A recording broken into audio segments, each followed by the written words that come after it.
Happy Easter. This is a little bit different walk in the woods this week because I'm coming to you from the great state of Texas.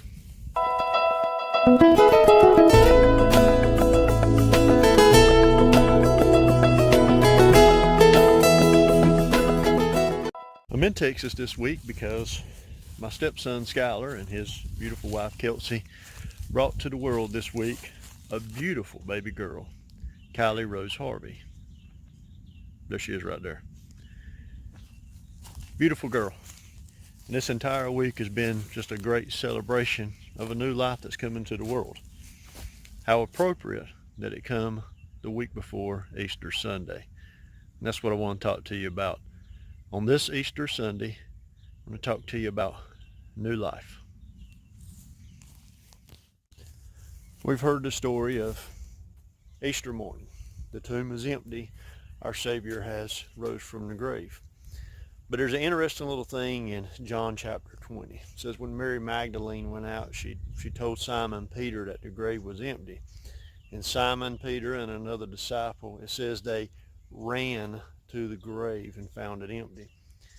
Something interesting about that. This is a time in culture when grown men didn't run. That was something that children did. Children went out and ran and played, but grown men didn't run. So for them to take off in the Bible to specifically say that they ran to the tomb shows just how significant it was, the excitement that they had that the tomb was empty. And that's the excitement of knowing that new life has been created. On Good Friday, Jesus was beaten and scourged and hung on a cross to die. And he did that to pay a penalty that he didn't know for a debt we couldn't pay.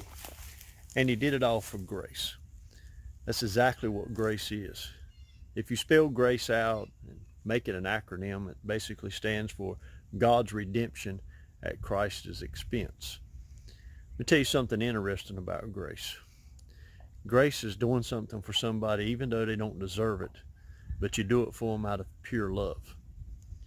And because of his death, he paid that penalty for us. And when he rose again on this Easter Sunday, we were able to rise with him and have that new life. And it's just as exciting as when a new birth comes into this world. We can be born again with all the excitement of starting fresh. Let me read you something out of Ephesians chapter 2. It says, starting at verse 4, but because of his great love for us, God, who is rich in mercy, made us alive with Christ. Even when we were dead in transgressions, it is by grace you have been saved. If you jump down to verse 8, it says, for it is by grace you have been saved through faith, and this is not from yourself. It is the gift of God, not by works, so that no one can boast. On this Easter Sunday, you can be born again. Start fresh with all the excitement of a new life. There's nothing you have to do to earn it. It's by grace that Christ paid that penalty for you. No fancy works, no money to pay, nothing you can do but to accept Jesus for what he did. To admit that, yes, you are a sinner.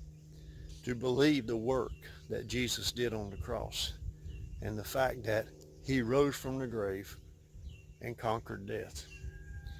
When you believe in that and you accept the grace that Jesus did for you, you can be saved, born again, starting fresh with all the excitement of a new birth.